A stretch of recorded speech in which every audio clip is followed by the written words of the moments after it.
Welcome back to the You Can Too podcast. On today's show, we have the author of Men's Work, Connor Beaton, on the show.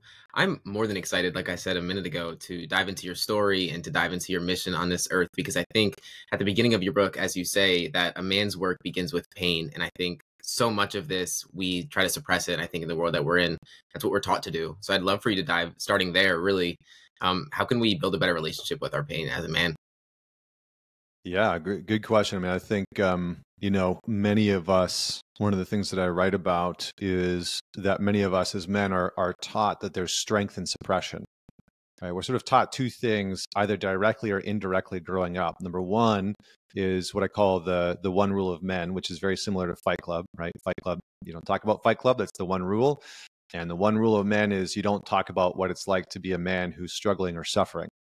And so because of that, because it's not sort of accepted for us to do that, what we end up doing is we suppress what we're experiencing. And we're taught that, if you do that long enough, then you'll be strong enough to face whatever life has to offer and throw at you. But the reality is that ends up making you a much weaker individual, a much weaker man, because you're actually never in contact with your pain, with your suffering. And that quote unquote material, that psychological material of pain is useful. It's valuable information. It's something that we actually need to learn how to deal with, build a relationship with, coincide with. And so a very simple and sort of easy example is your inner critic, right? If you're an individual who has a hyperactive inner critic that's constantly criticizing you and judging you, and, you're self-deprecating, like, why the hell can't I get it wrong? And what the hell's wrong with me? And that type of stuff, that's your pain, right? Yeah. That is just your pain in the moment, lashing out at you. And for the majority of people, that inner critic didn't just manifest out of nowhere, right? It was created through probably a critical parent, an abusive parent or a family member, an experience of not feeling good enough or not fitting in or not belonging. Mm-hmm. And so we need to be able to start to work with our pain. And for men, this is incredibly important, because when we as men do not tend to our pain, we pass it on to people that we love, right? It's the cliche quote of hurt people, right? Well, what does that actually mean? All that it means is that you're somebody that's in pain, that's not aware of it, that doesn't know how to deal with it. And when your pain gets activated because someone has upset you or disappointed you, you then cause them pain, right? You then pass that pain on to them. So where do we begin? The sort of hard truth of it is most men will need to confront what I call the shadow. Most men will need to confront the fact that there's parts of themselves that they don't like, that they don't want other people to know about, that they've lied about, that they've hidden. And that's where we have to begin. And it often takes us on a journey of looking at the elements of our past that are really uncomfortable, where we didn't feel like we belonged, where we had a father who wasn't present for us, where we had a mother who was hypercritical of us, where we were bullied at school. Those are the places that we have to begin. And that's how we begin to work with our pain. You dove so much into it in your book, and I felt like there wasn't a chapter that was missing, if that makes sense. Like when it talked about the mother aspect, the father aspect, and then so much of the stuff that we really just don't talk nearly enough about in itself. And I think if we're not aware of the pain in itself or where it started from to begin with, I'd love for you to dive into the shadow in itself, of what the shadow is, how it plays out in our life, because I think for so many of us, we go throughout our life not even knowing what the shadow is to begin with. Yeah, well, the shadow is a concept that was created by Carl Jung, who was a very prominent psychologist and psychoanalyst in the 20th century, early 20th century. And essentially all that the shadow is I'm trying to just break it down in a simple way. It's I call it the hurt locker sometimes, right? It's the place where you store all the psychological hurt. It's the place where you try and lock up all the stuff that you don't like about yourself, your insecurities, your fears, your worries, your doubts, your self-judgments, the body shame that you have, the bad decisions that you made on Friday night. Like it's all of those things, right? The bad decisions that you don't want other people to know about. That's all the stuff that's in the shadow. It's all the stuff that you don't want other people to know about, that you don't want to show other people. And the interesting part of the shadow is that, as Francis Weller says, your pain has its own intelligence. Right? Your pain has its own intelligence. So what does that mean? It means when we don't learn to address and have some form of a relationship with our shadow, with our pain, with our hurt, it will manifest in our life. Right? So Carl Jung said, unless you can make the unconscious conscious, it will direct your life and you will call it fate. Right? And so in many ways, what we have to start to do is to look at, what are my insecurities? What are my very real fears? What do I not want other people to know about me? What do I hide from my girlfriend or my boyfriend or my wife or my husband? What do I hide from my friends? What do I not want them to know about? And slowly, in trusted spaces and environments, whether it's with a psychologist, a therapist, a coach, a men's group, you start to bring these things out into the light, right? You start to be honest about where and how you've been struggling. You start to admit to where and what you've been lying about. And as you start to do that, more of who you are is known. More of who you are is authentically out within the ether, right? It's kind of like that saying, like you let the cat out of the bag, right? So you start to bring people in, people that you trust, people that you are in relationship with, right? Men's group, etc. You start to bring those people in on the game of what's happening inside of you. And so other people know about your struggles. Other people know about your challenges, the lies, the insecurities. And you, just in the act of doing that, right? Jung talked about one other thing, and I'll pause. He said that the first step in any therapeutic or spiritual process is some form of confession. It's the first step. And so if you look at any good therapeutic psychological modality, if you look at any good religious framework or spiritual framework, the first step in any change, in any growth, and any expansion is some form of admission or confession. And so that's where all people need to begin, is just the admission and the confession of what is actually living in their shadow, what they actually don't want other people to know about them. And the act of doing that can be incredibly alleviating, because we spend an inordinate amount of energy and time and effort, and sometimes money, in hiding those parts of ourselves. And the consequence of that is that we never feel known, right? We actually never feel like we can get close to other people because we're trapped constantly having to hide a part of ourselves. So hopefully that's a robust enough answer of what the shadow is. No, it is, and I love it. And I said this to you prior, but I feel like your work, men's work, I have it right here next to me, and I keep looking over here because it's right next to me. I feel like this kind of work is the stuff that we should have been taught in school, where this is the stuff where we go throughout our lives not having the awareness of so much of the internal stuff, as you're saying here, where we suppress the emotions that we may not even be aware that we're experiencing, or we don't know how to deal with so much of our lives. I know there's a point in your life, you're in a 2007 Mustang, and like that was a tough time for you. Like, what was it? And I think especially in life, when change happens, when the pain of staying the same becomes more painful than making a change, and we have to get to rock bottom. We believe we have to get to the worst of the worst. And I think you're like a prominent a point of that, because you had to get to that point in your life almost. So like, what advice did you need at that time that you almost didn't get, that you feel would be valuable to others? Yeah, interesting. I mean, it's interesting. Well, the first thing I want to say is I wish it was a 2007 Mustang. It was a 2007 Pontiac G5. Pontiac. It was a two-door Pontiac G5. Was a way shittier car.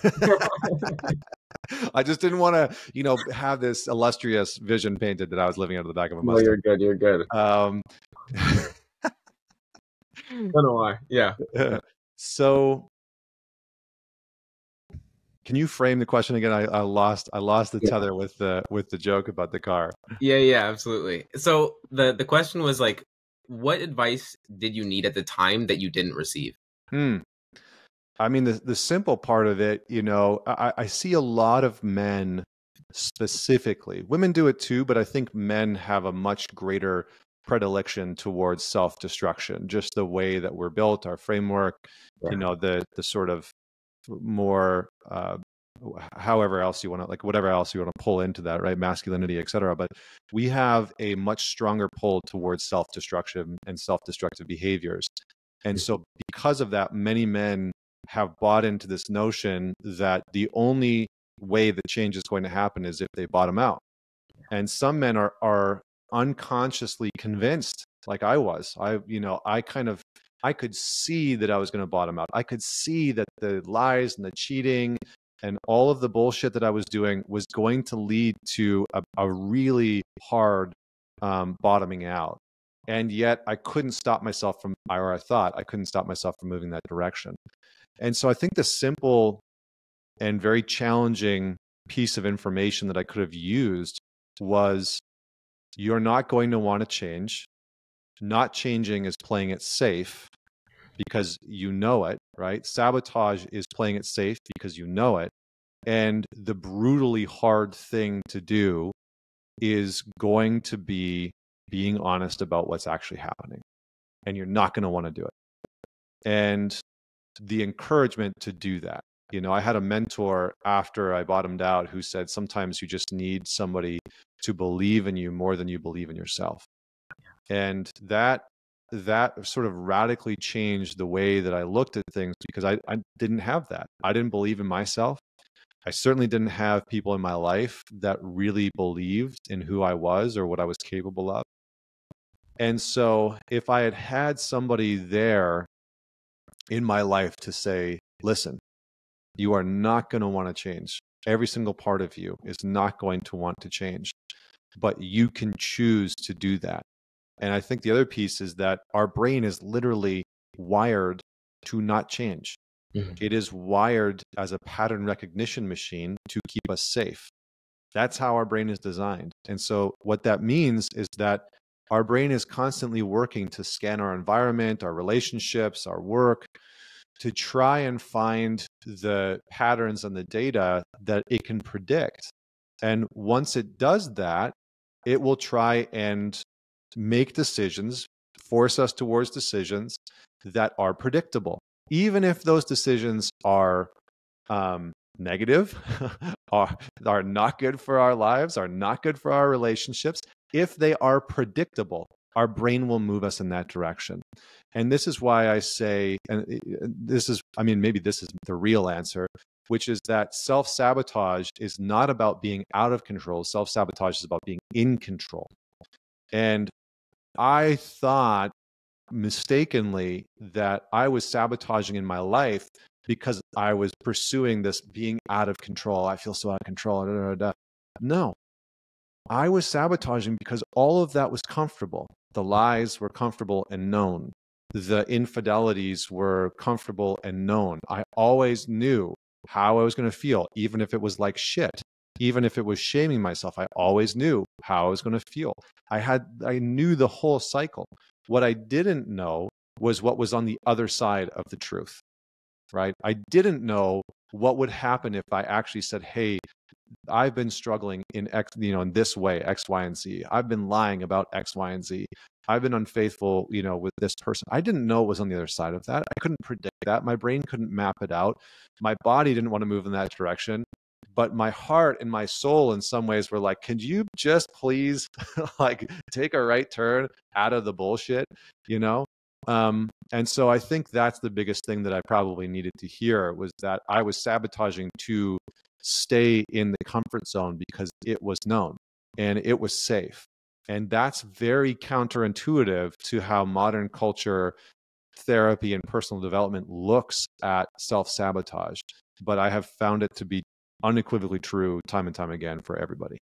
Yeah, absolutely. And I think the way that I see it is that self-sabotage is self-preservation, at least is what I've seen of what I've dove into it, is where we try to revert back to what we're used to, even if it's not in our best interest. And it's what so many of us are doing, whether it's consciously, and it seems as though a lot of the time it is conscious. Like we know that it's not in our best interest, right? So in those moments in time, whether it's an ability to stop ourselves in the moment of when we're about to self-sabotage or whatever that looks like how can we build the awareness and almost the fortitude to break that pattern while it's happening?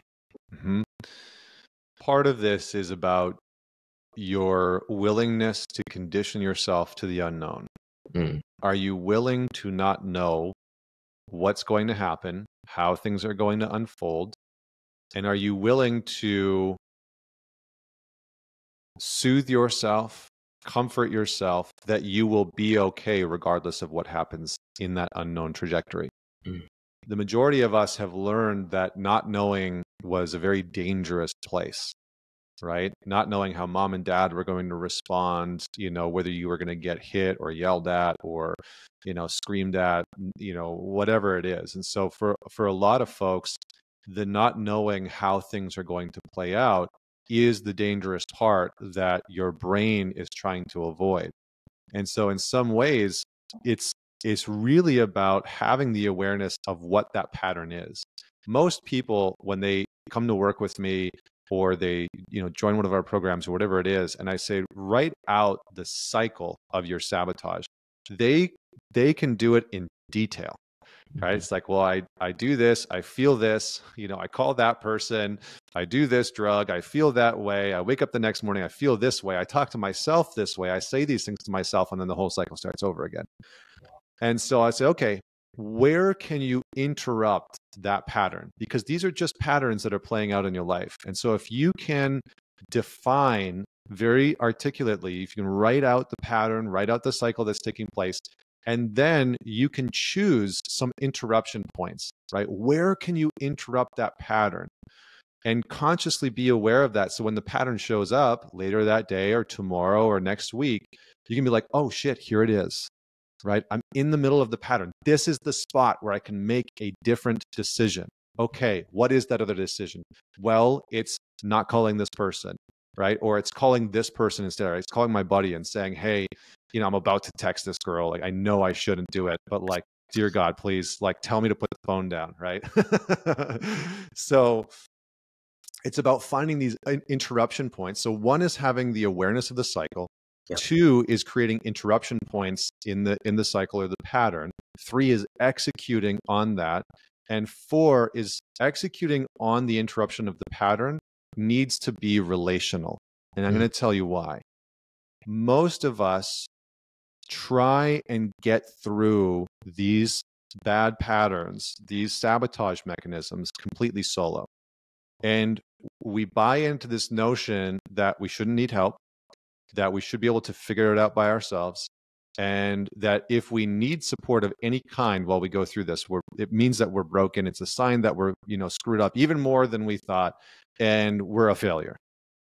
When the majority of the time, the reason why these sabotage patterns exist, the reason why these bad habits and decisions are in place, are to replace some type of healthy connection and attachment or relationship. And those 3 words can really be interchanged, right? So when we don't have, and this is a very sort of basic piece, a mentor of mine, Dewey Freeman, has created this beautiful attachment cycle. He's been doing, Gestalt and developmental psychology for 50 years. And he says, when we don't have a healthy attachment to connect to growing up that's consistent and reliable and trustworthy, what we attach to are substances, objects, and behavioral patterns. And so some of us, because we didn't have trustworthy relationships with our caregivers to attach to, parents, siblings, etc., what's happened is that in moments of duress or stress, we actually attach to a behavior, a substance, or an object. We attach to the weed, the booze, the texting, the Instagram thirst traps, right? The OnlyFans. We attach to those things instead, creating a kind of pseudo attachment or pseudo relationship.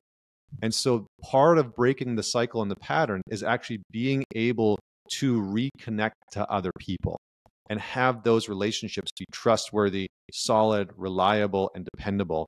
And to be able to say, I know I can go through something hard or challenging with someone else and come out the other side okay, because that's the foundation of relationships and attachments. So that's it. That's all.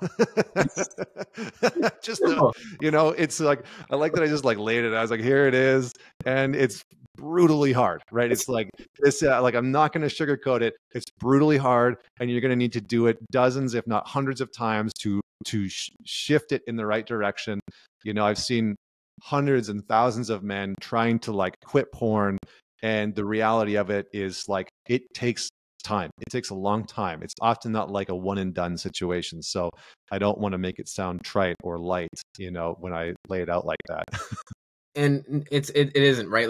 Like life in itself is a evolution. It's a whole process throughout, like it's never ending. That's the whole purpose of it, right? And that's one thing I loved about your book so much is I've read many, many books, and a lot of books I've read is just information, but there's no integration practice. There's no questions to actually reflect on, to actually see how does this act out in my life specifically. And that was one thing that I realized in yours, where there was integration in every chapter, and there was questions in every chapter, and so much intention in every chapter. And I think for every aspect of our lives, we need to be asking ourselves the tough questions where a lot of us, we avoid it.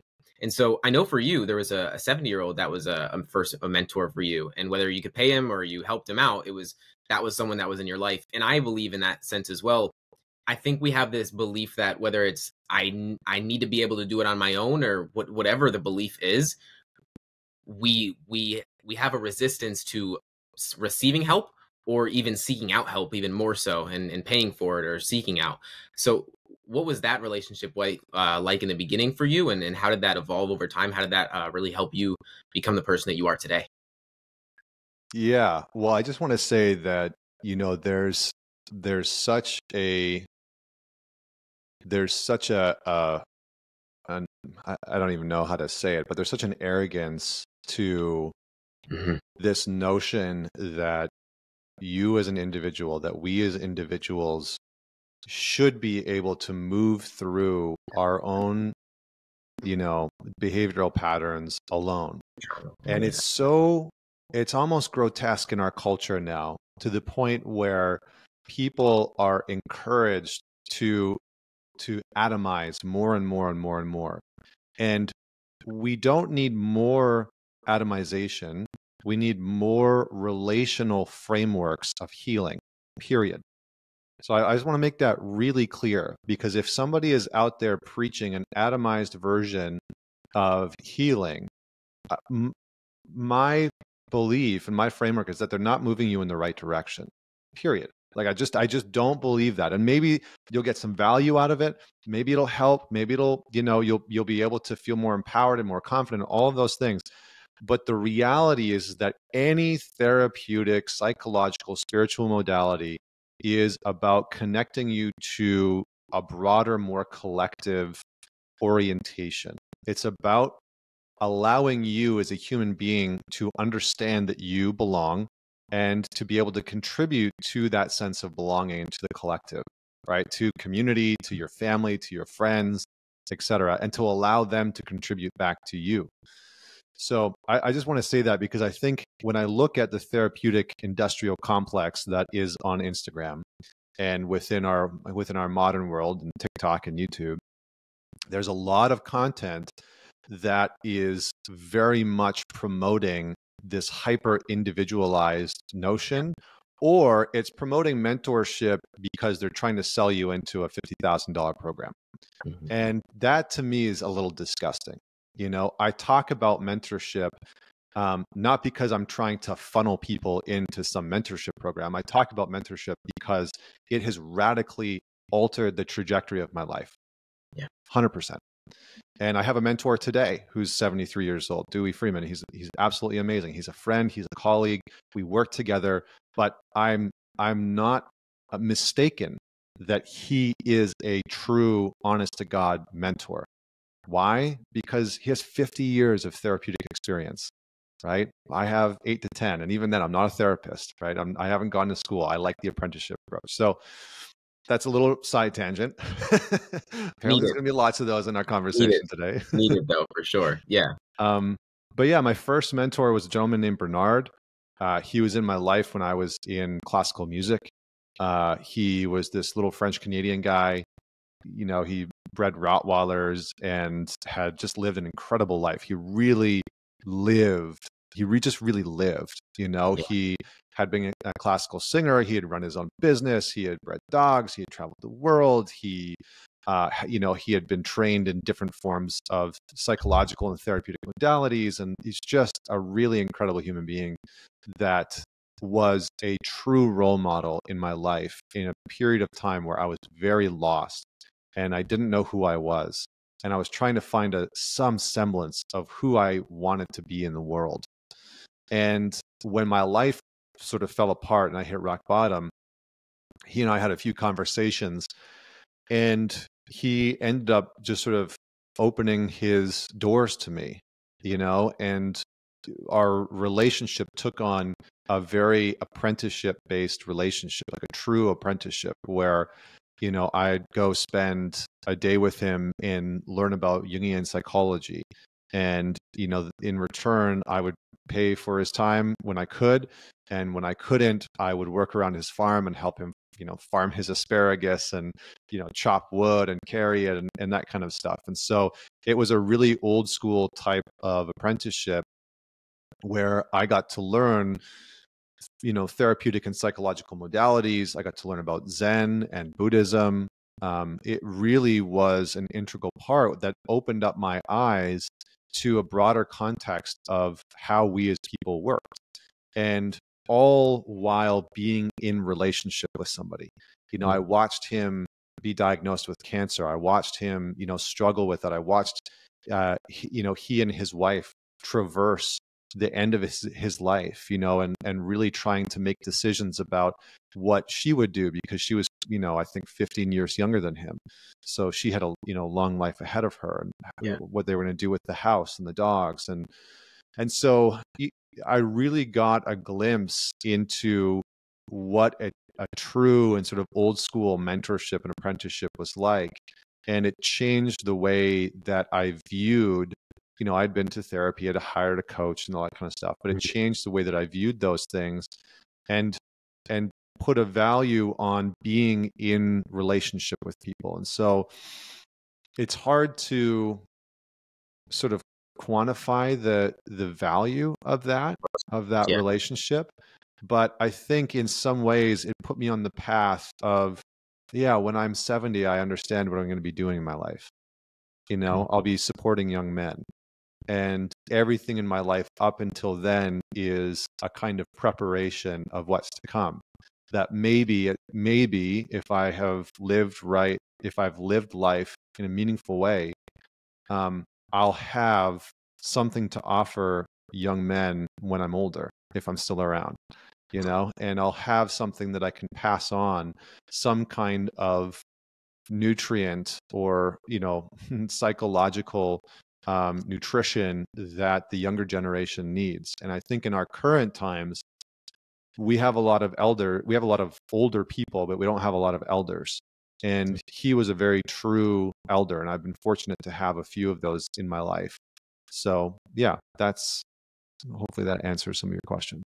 Yeah, it does. I think gaining that kind of perspective, and this is why I brought it up, is whether it's a coach or something in any regard, I think gaining an external perspective is so powerful. I did it when I was 17 years old, and I invested into a coaching program, and it transformed the direction of my life. And now I have a podcast and full-time in entrepreneurship and all of that kind of stuff. And I could have never predicted going down this path, but it was hiring the coach. It was the investment into myself. It was the commitment I made to myself. And it was the confrontation that I had to face within myself to fight to almost see a new light. And I know in your book, there was a quote that I absolutely loved. And that's why I said confrontation is a threshold of potential. And I loved that perspective that you took on it, because I think so much of us, whether it's in relationships or it's within a job that we're trying to leave or whatever it looks like, we're trying to avoid so much. And so when it comes down to it, how can we build a better relationship with that confrontation or that stress? Because I think so many of us are just living in a constant state of stress. And I love to dive into the parasympathetic nervous system and all that kind of stuff later. But yeah. Yeah. Well, you have to almost make a conscious and intentional decision to befriend confrontation. Not in a way that, you're going to go out, in my teens, and because I was from Northern Alberta in Canada, and you could drink when you're 18, right? So you can go to the bar, you can gamble when you're 18. It's not like in the States. And so, I'm not talking about the type of confrontation that I did in my late teens and early 20s, which was go to the bar and get into fights. That's not what I'm talking about. I'm talking about making a conscious decision to confront the things that you're afraid of, to live in a way where you are willing to confront the things that are difficult, that are challenging, that frighten you, that suck, that you just don't want to do sometimes, to confront the truth, because the truth is a type of confrontation. It's easier to lull yourself to sleep with lies. And it's easier to live a life kind of half asleep at the wheel. It takes some kind of confrontation to live an honest life. It really does. It really does. And I think everyone listening kind of knows that.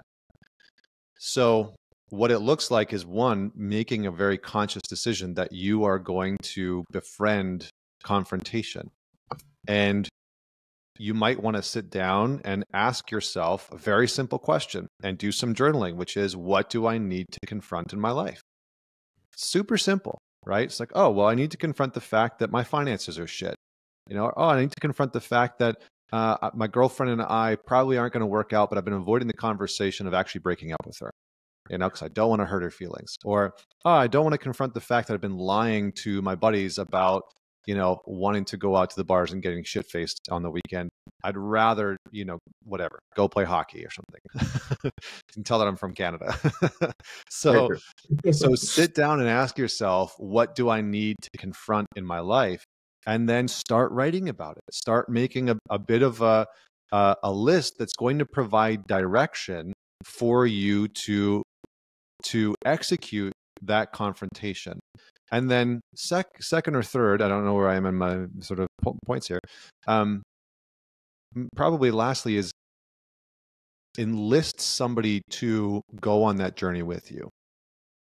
So find somebody who's going to hold you accountable, because where most people's plan falls off when it comes to confrontation, as we've been talking about, is you're not going to want to do it.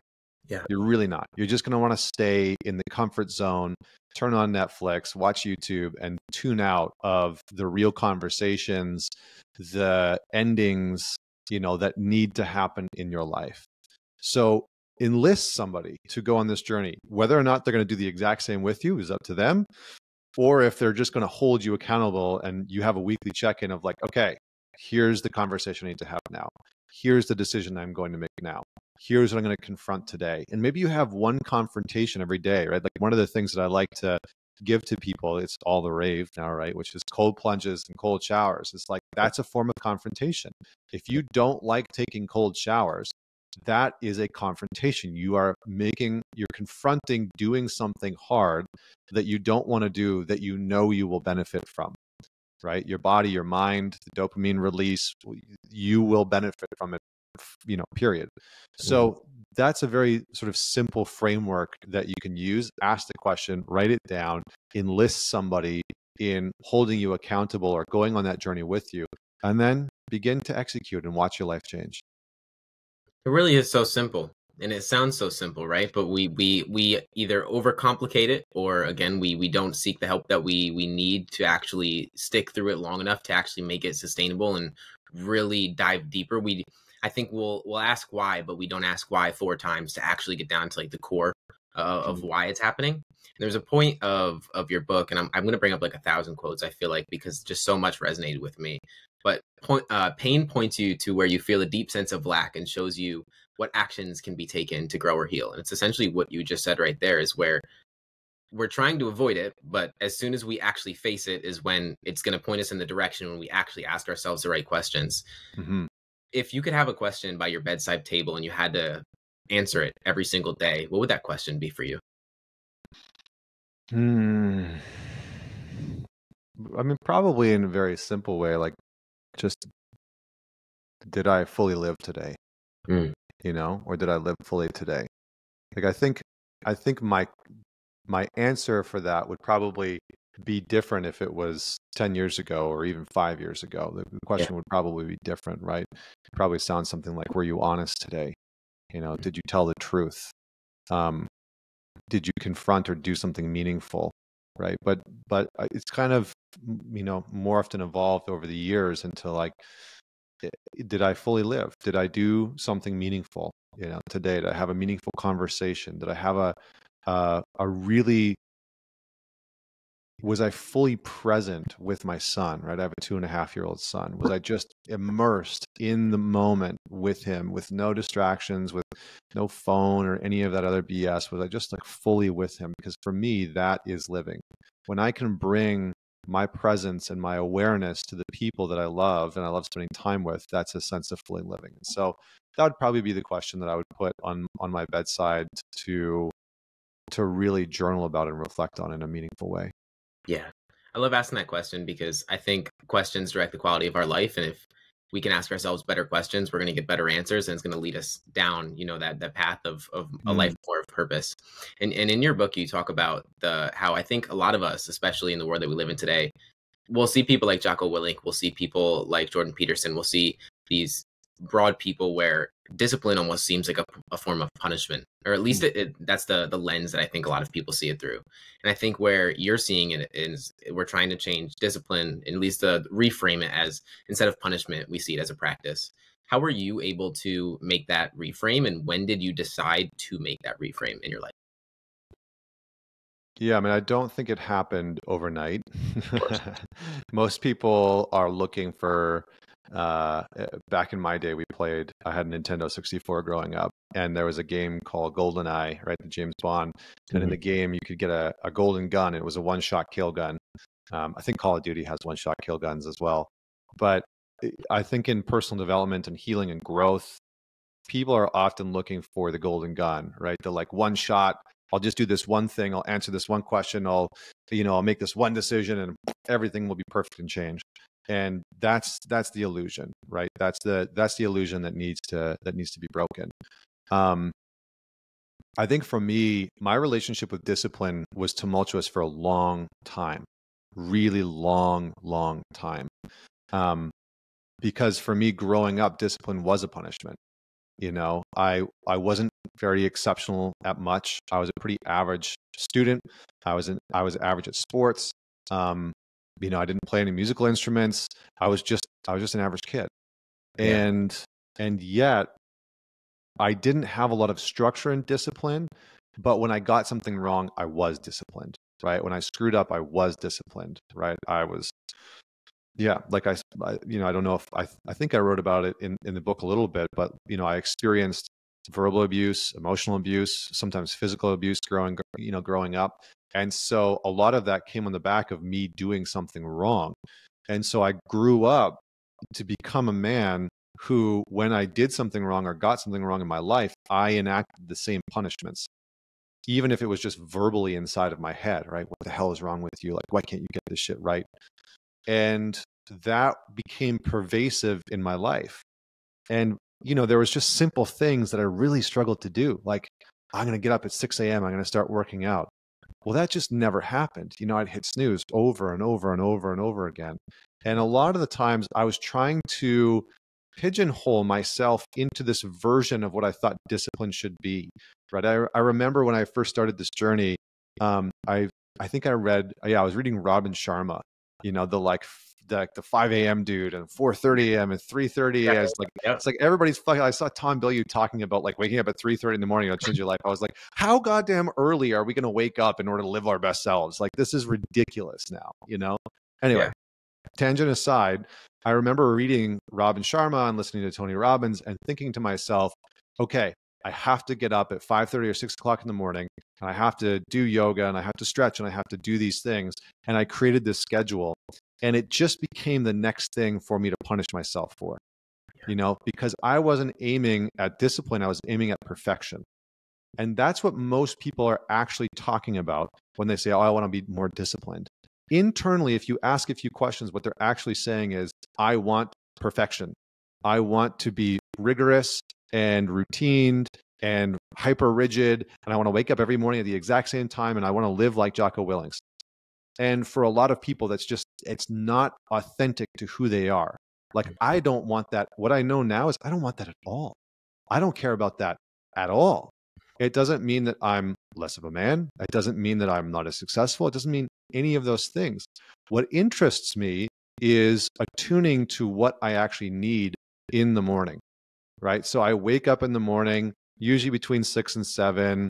I stretch, I drink my water, I do some breath work, I make my coffee, but it's not this militarized regiment that I need to adhere to. Otherwise, something's totally wrong. Yeah. So discipline now is more of a practice. And at a practice, if you've played any sports, the practice almost always looks different. If you're doing the exact same practice, if you play soccer or hockey or football and you go an entire season and every single practice is the exact same, you're probably missing out on some very important pieces. So for me, discipline now is about attuning to what I actually need in my life. So I work out every day. I stretch every morning.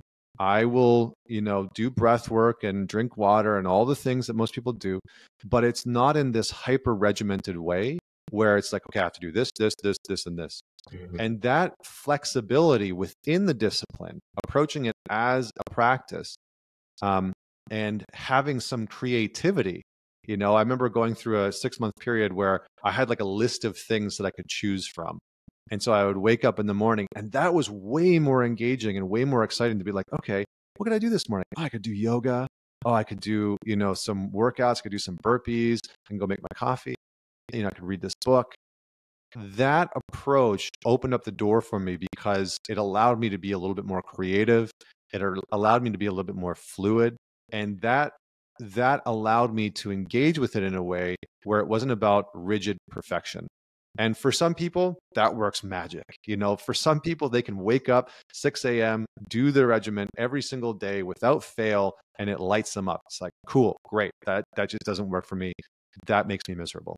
And so it really, I think for a lot of people, is twofold. One, it's about finding what works for you, but two, it's about understanding your relationship to discipline, right? Are you trying to be perfect? Were you disciplined in a punishment-oriented way? And if so, that's probably an area that you need to do some work around that can lead to you opening up and actually having more discipline and approaching it as a practice instead of a punishment. Yeah. Yeah. I think, again, it comes down to are we asking ourselves the questions that we need to ask ourselves? Are we really diving deep enough to understand where we're coming from when we are trying to be disciplined? Because you're right. I think if we don't have the flexibility to be able to allow ourselves to mess up or to make a mistake or to not be perfect, then we're coming from a place of shame. We're coming from a place of guilt. We're coming from a place of lack of resentment and all of the emotions I think a lot of people are dealing with on a day-to-day basis. And I think like the inner critic comes up when we don't show up for the thing that we said we were going to show up for at one day. And, we're trying to be our best. We're trying to be perfect. We're trying to show up as a better version of ourselves, our ultimate self. How do you really kind of find that balance between the discipline and also kind of the compassion to some sense? And you kind of spoke on it a little bit, but I'd love to hear that how you've been able to reframe that for yourself. Well, I think in some ways we have to separate our discipline, so our routines and our rituals, from whether or not we are a good person. When a lot of people start off in personal development or self-help or any kind of growth process, what inevitably happens is that the majority of people go through this phase where their sense of worth and value is connected to how well they perform their new rituals and routines. And it's the sort of next trap that they fall into, right? It's like, oh, like I couldn't get up this morning, and so I'm failing at my personal growth, or like, oh, I didn't go to the gym, and so I'm failing at my self-help. I didn't do my breath work, and so, failing at my, my new therapeutic engagement. So I think we have to be able to separate our rituals, our routines, our discipline from whether or not we are a good person, whether or not we are okay in the world. Because for many people, what they're doing is they're trying to say, if I can do those things, if I can follow this disciplined regiment, then it'll signal something about me. It'll signal that I'm changing. It'll signal that I've grown. It'll signal that, I'm a good person. And to some degree, it can signal that you're changing. It can signal growth. I'm not saying it doesn't do those things. But when we attach our sense of worth to the need and the necessity to execute on those things, then anytime that falters, or we don't execute on it, it's so easy to fall back and shame spiral. Oh, what's wrong with me? And then we're right back in that position. And then we have all the ammunition to not follow through on, the next morning and doing the ritual and the routine. So we need to have some level of self-compassion and self-acceptance that it is a practice. It is a process. It is a journey. It took me years, literally, to have the morning routine that I have now, which is very fluid and happens every day. Like I said, I work out every single day, do the water, I drink the water. It sounds like I drink the Kool-Aid. I have water in the morning, I work out, I stretch. My son stretches with me now. He's like gotten into the practice of doing this with me. So every single day, he'll come and do some downward dog and stuff like that with me outside. But it was through me separating my value and my worth as a man from my rituals.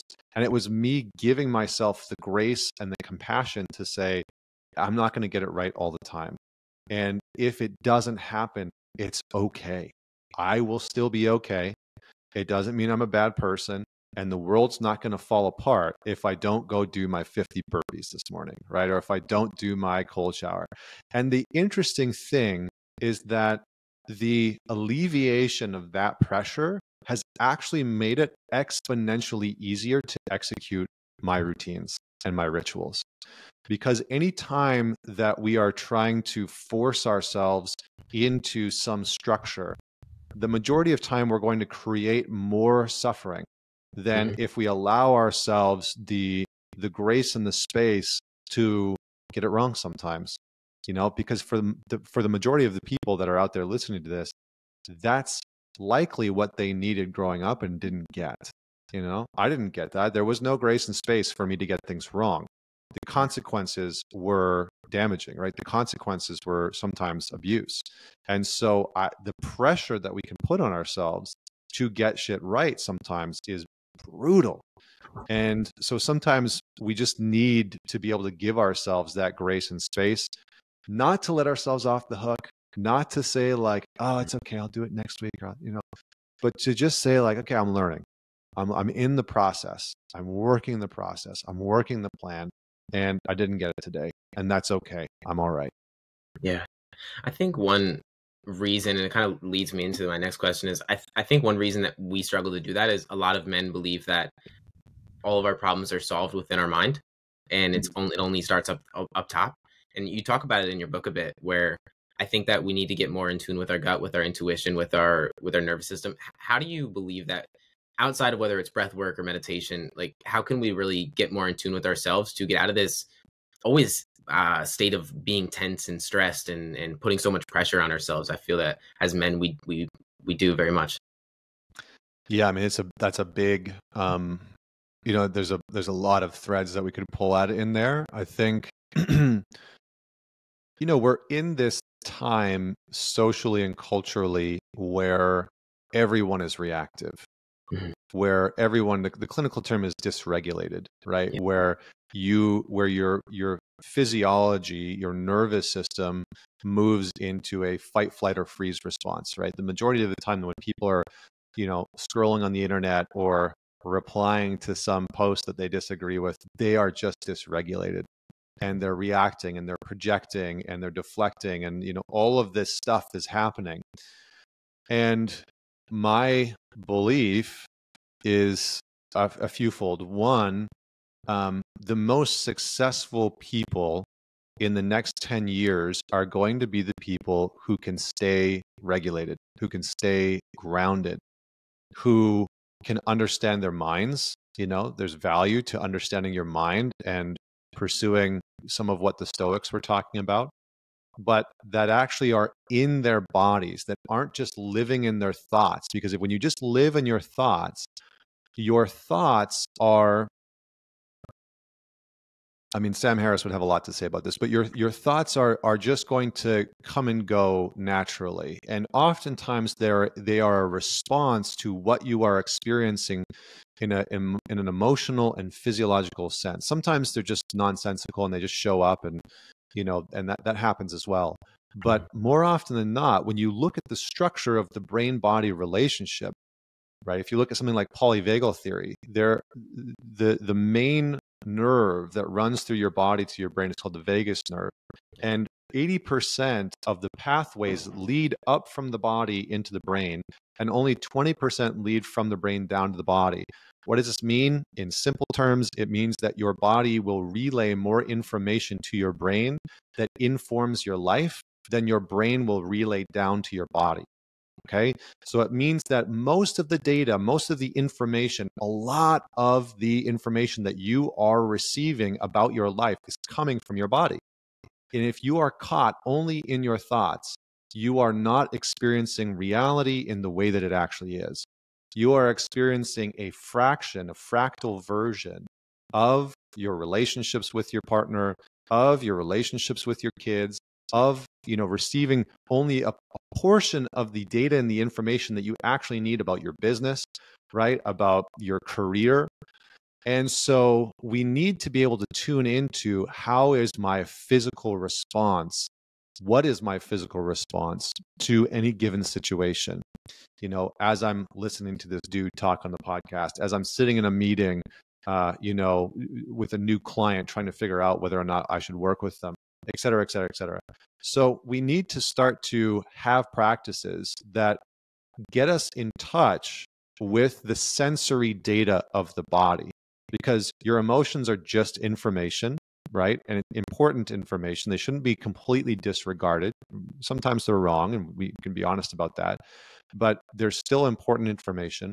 And the data from your body is incredibly valuable information. And as men, maybe I'll just tie this into your relationship. The second thing I was going to say is, in your relationship, the main mission that I say to most men is, your aim, your job in your relationship is to outregulate your partner. It's not to be more litigious than them. It's not to be more right than them. It's not to prove your point more than them. It's not to fix all of their problems. It's to be more grounded. It's to be more regulated. It is to be more centered and calm within yourself. And if you can do that, if you can outregulate her, then that's leadership, that's guidance, that's trust, that's safety, right? When a woman is around a man, and I'm using a heterosexual context here, but when a woman is around a man who's living in his thoughts, she will never feel safe. She will always feel like that man is distracted, because he's caught thinking about his to-do lists, thinking about how she's doing, and he's not present in the moment with his actual direct felt experience, right? I call it the DFE. A man who is embodied, who's tuned into what he's experiencing physically, is grounded in the moment. And he's got, the majority of his consciousness and his awareness is in his body.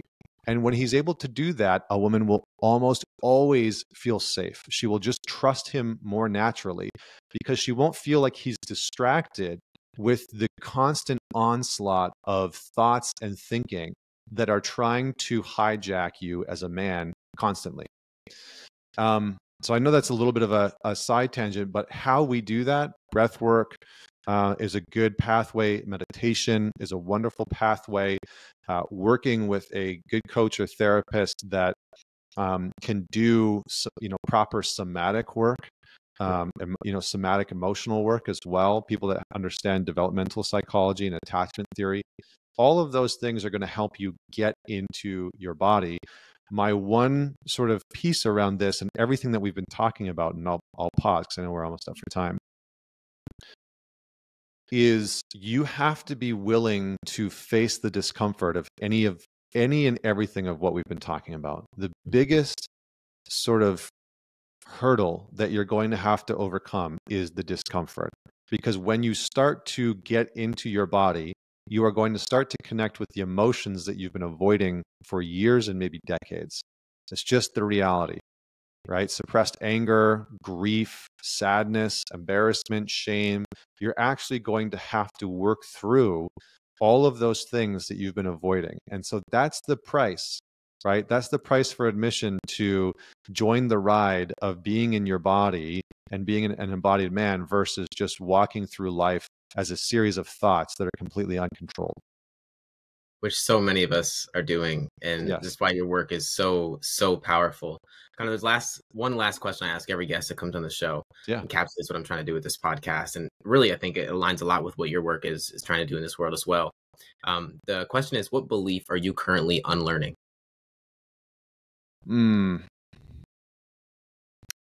You know, I read a book years ago by Alan Watts called The Wisdom of Insecurities that changed my thoughts on beliefs.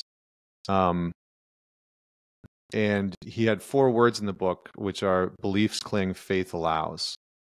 And so in many ways, I've tried to move away from belief altogether, to just stop pretending like I believe in certain things. Because I think beliefs are things that we need to reinforce. And so I know I'm kind of skirting around your questions, because I've spent years letting go of I need to believe in this about myself or that about myself or this about my partner or that about my partner, and move more towards, can I have faith in this, or can I just live in this?